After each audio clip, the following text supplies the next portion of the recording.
बरसात की एक शाम बख्शीगंज गांव के दो लोग भोलू की चाय की दुकान पर बैठे हैं। उनके चेहरों से साफ दिख रहा था कि वो लोग काफी उदास है आज। चाहे ये सभी लोग मिलके भोलू की चाय 2-3 कप पी जाते हैं, वहां कोई आज 1 कप चाय तक नहीं पिया। हर कोई गांव की मौजूदा समस्याओं को लेकर बहुत विचलित है। इसी बीच गांव की वर्तमान हेडमास्टर कैलाश उपाध्याय भोलू की चाय की दुकान पर आ पहुंचे।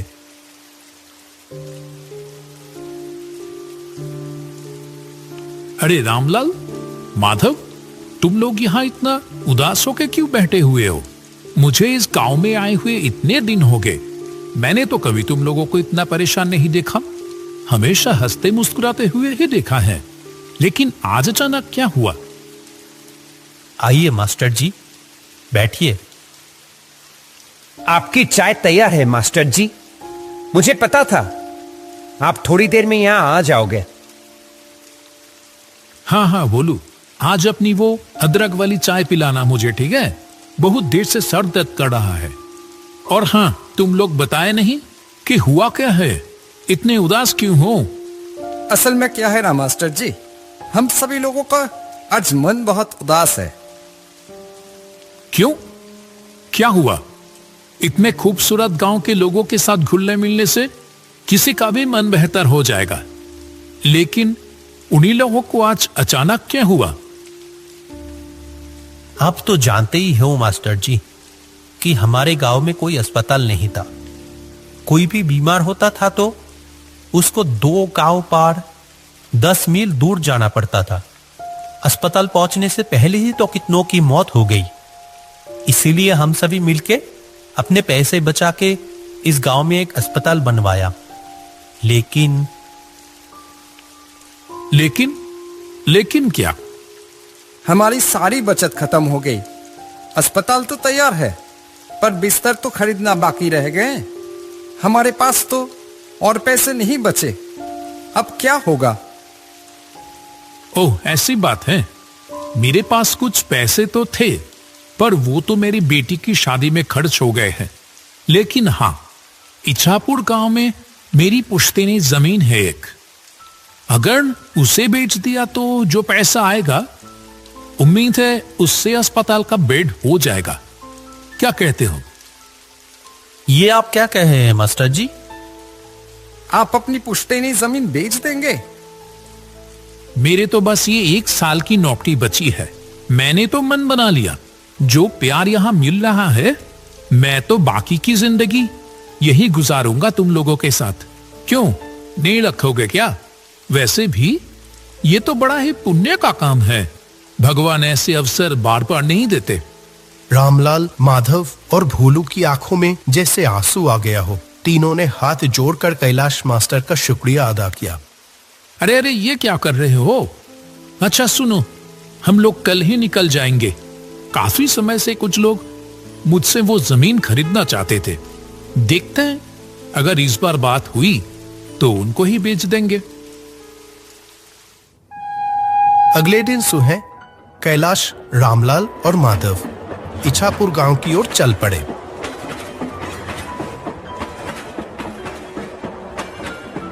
जब वह ट्रेन में थे, बाहर बहुत जोर से बारिश हो रही थी। आसमान काले बादलों से ढका हुआ था और हवा भी बहुत तेज चल रही थी। ये बारिश तो रुकने की नाम ही नहीं ले रही है। मैं भी तो वही सोच रहा हूं, इतनी बारिश में जाएंगे कैसे? वहां एक नदी भी तो पार करनी होगी। आपका गांव क्या स्टेशन से बहुत दूर है?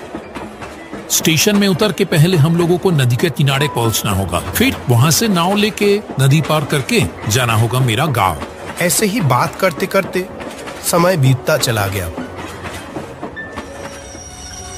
आखिरकार जब तीनों स्टेशन पर पहुंचे, वो शाम हो चुकी थी। सुनसान स्टेशन पर बस वो तीनों आके ही उतरे। अभी तो बारिश थोड़ी रुकी है, चलो देखते हैं जल्दी से नाव घाट पर पहुंच पाते ही या नहीं। वो तीनों स्टेशन से बाहर आ गए। आसपास कोई भी नजर नहीं आ रहा था। बारिश के कारण रात का अंधेरा अन्य दिनों के मुकाबले कुछ ज्यादा ही था। घने काले अंधेरे ने चारों ओर जैसे एक जादुई माहौल बना दिया था। वह स्टेशन के पास एक बरगद के पेड़ के नीचे आके रुके। यही पर रिक्शा मिलता था। आज तो एक भी रिक्शा नहीं दिखाई दे रहा। इतनी बारिश की मौसम में क्या ही मिलेगा। किसी ने तो उम्मीद भी नहीं की होगी कि इतनी बरसात की रात में भी कोई आखिरी ट्रेन से यहां आ भी सकता है। अब क्या किया जाए? चलो पैदल ही चलते हैं। मुझे तो कोई और रास्ता दिखाई ही नहीं दे रहा। मौसम भी तो कुछ ठीक नहीं लग रहा है। अगर फिर से बारिश आ गई तो? वो तीनों अंधेरे में ही आगे बढ़ने लगे। कुछ देर चलने के बाद दूर से एक वैन आने की आवाज आई। लगता है कोई वैन रिक्शा आ रहा है इधर ही। रुको रुको। कुछ ही देर में दूर से कच्चे रास्तों में एक वैन आती हुई दिखाई दी। कैलाश ने उस चालक को देखते ही पहचान गया। कहा, अरे रतन भैया, आपसे मिले हुए कितने महीने हो गए। वो आदमी कैलाश को थोड़ी देर देखा, फिर कहा, अरे कैलाश, कैसे हो? अपने घर जा रहे हो क्या? जी रतन भैया, मैं तो ठीक हूं। ये दोनों हैं रामलाल और माधव। मैं जिस गांव में अभी मास्टर हूं, ये दोनों उस गांव से ही है। हम सब तो अभी मेरे घर जा रहे थे। रतन भैया, आप हमें नदी के किनारे ले चलोगे क्या? तो आज रात की आखिरी नाव मिल जाती। रतन ने कहा, इस बरसात की रात में नाव मिलेगी? अच्छा चलो देखते हैं, बैठो। चलो रामलाल, चलो उठो। ये आखिरी मौका है। अगर ये निकल गया तो सारी रात यहीं रुक के बारिश में भीगना पड़ेगा। चलो चलो। सभी लोग वैन पे जाके बैठ गए। अंधेरे में ही वैन आगे बढ़ने लगी।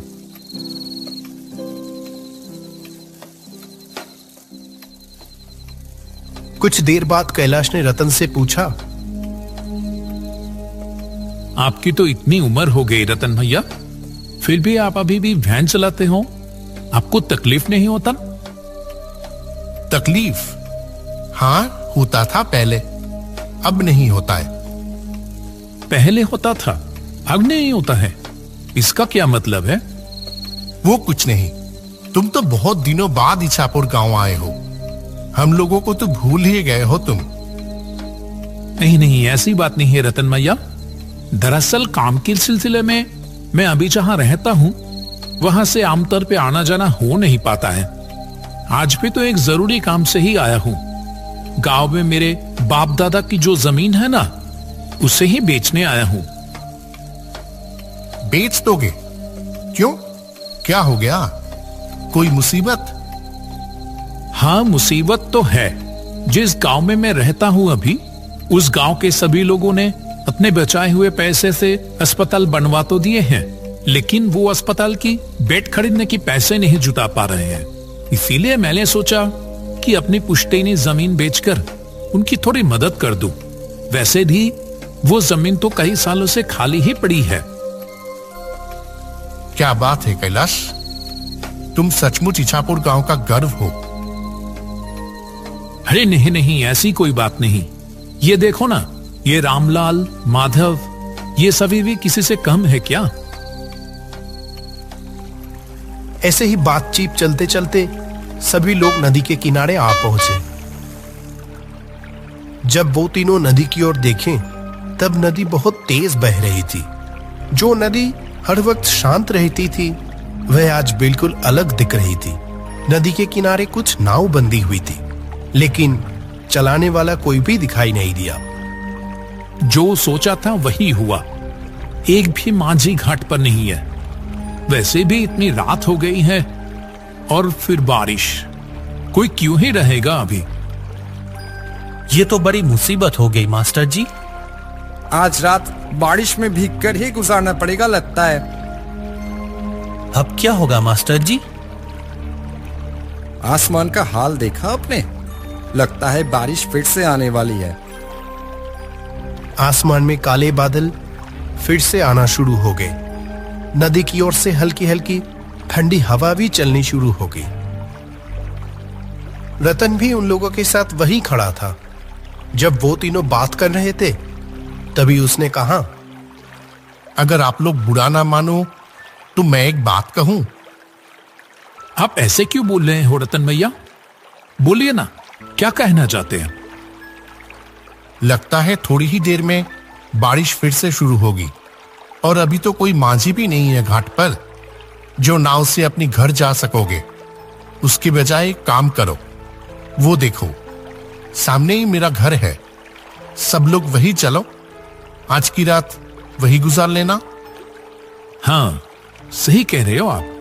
इससे पहले भी तो कितनी बार आपकी गाड़ी में स्टेशन गया हूं आपको आपकी घर से बुला के।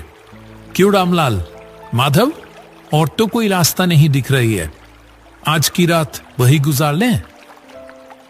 रतन भैया आज हमारा कितना बड़ा उपकार किया है, क्या बताओ। हाँ, माधव ने सही कहा। हम रतन भैया के घर पे ही चलते हैं, नहीं तो इस बरसात की रात में बड़ी मुसीबत में पड़ जाएंगे। सभी लोग मिलके रतन की घर की ओर बढ़ने लगे। जैसे वो घर के अंदर घुसा, एक अजीब सी बदबू आने लगी अंदर से, मानो बहुत दिनों बाद कोई इस घर को खोल रहा हो। रतन भैया, घर के अंदर इतनी बदबू क्यों? ये फर्श भी कैसा भीगा भीगा सा लग रहा है। असल में ये घर तो आधी समय बंद ही पड़ा रहता है। मैं तो अपनी गाड़ी लेकर बाहर ही रहता हूं और पानी शायद खिड़की से अंदर आया होगा। कमरे की कोने में एक टूटी खुली हुई खिड़की से हल्की सी रोशनी आ रही थी। घर में खाना तो कुछ नहीं है। मैं तो आप लोगों के लिए खाने का इंतजाम ही नहीं कर पाया। आप उसकी चिंता मत करो, इतनी खराब मौसम में रात को रहने के लिए जगह मिल गई, इससे ज्यादा और क्या चाहिए। अगर आप नहीं होते तो आज रात हम लोग कैसे बिताते, भगवान ही जाने। अरे ऐसी कोई बात नहीं है, ठीक है, आप लोग सो जाओ। और आप कहां रहोगे? मैं बाहर सो जाऊंगा, कोई परेशानी नहीं होगी। क्यों, आप हम लोगों के साथ सो जाओ ना। नहीं नहीं, मुझे कोई दिक्कत नहीं होगी। ये बोल के रतन बाहर चला गया और वो तीनों जमीन पर चटाई बिछाकर लेट गए। तब गहरी रात, अचानक कैलाश की नींद खुल गई। एक अजीब सी आवाज आ रही थी, जैसे कि कोई घर से थोड़ी दूर जमीन खोद रहा हो।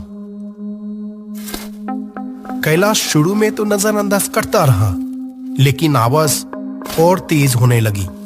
जो वो काम कर रहा था, जैसे कि वो किसी की परवाह किए बगैर ही किया जा रहा था। ये आवाज कहां से आ रही है? चोर आ गया क्या? कैलाश तेजी से उठा और खिड़की के पास आकर बाहर देखने लगा। रतन भैया घर से थोड़ी दूर पेड़ के नीचे खुदाई कर रहा है।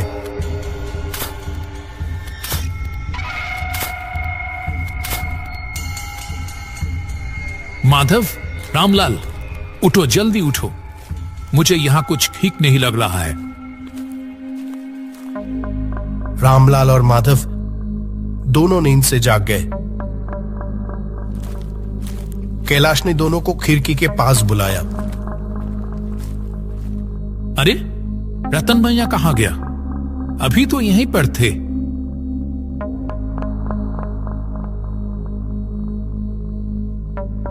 आपने ठीक देखा था मास्टर जी? हाँ हाँ बिल्कुल, चलो तो बाहर। वे तीनों घर के पीछे वाले पेड़ की ओर चल दिए। ये देखो, यहाँ पेड़ के नीचे जमीन पर कुछ है लगता है।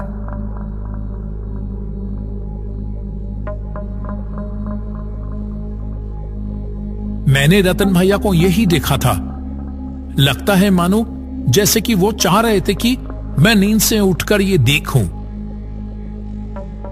देख तो रामलाल, क्या है वहां?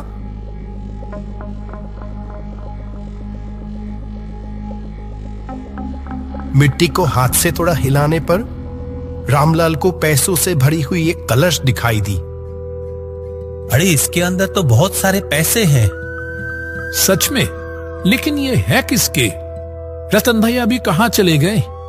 ठीक है, वो दूसरों की पैसे है, उसकी हमें जरूरत नहीं। वो जैसे था उसको वैसे ही रख दो अच्छे से और चले आओ वहां से। ठीक उसी वक्त वो पेड़ जैसे हिल उठे। तीनों ने ऊपर देखा तो वहां लंबे पैरों वाला एक भयानक चेहरा बैठा हुआ था।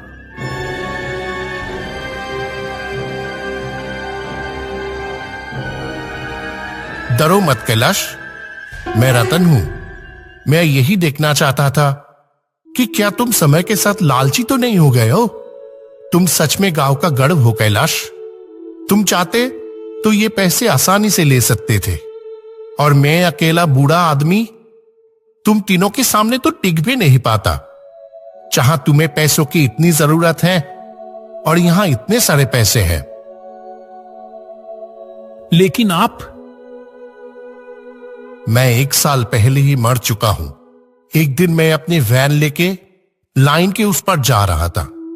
ऐसे में एक ट्रेन आके, छोड़ो उस बात को, मैं मर तो चुका हूं, लेकिन मेरे बचाए हुए पैसों की वजह से मुझे मुक्ति नहीं मिल रही थी। मैं किसी सच्चे इंसान की तलाश में था। आज मुझे वो मिल गया। आप लोगों से बात करके ही मैं समझ गया था कि आप लोग सच्चे इंसान हैं। मैं थोड़ा जांच लिया बस। ये पैसे ले जाओ और अस्पताल के लिए लगा दो। तुम्हें अपना पुश्तैनी जमीन बेचने की कोई जरूरत नहीं है कैलाश। यहां जो पैसे हैं उससे अस्पताल का काम पूरा हो जाएगा। रतन भैया, अब मुझे मुक्ति मिलेगी। आप सब लोग अच्छे से रहना। ये कहते हुए रतन का भयानक चेहरा हवा में गायब हो जाता है। वो तीनों बस पैसों से भरे हुए कलश को देखते रह गए। बारिश की रात एक भूतिया घर में बिताए हुए वो पल उन लोगों के मन में पूरी तरह से कैद होके रह गया।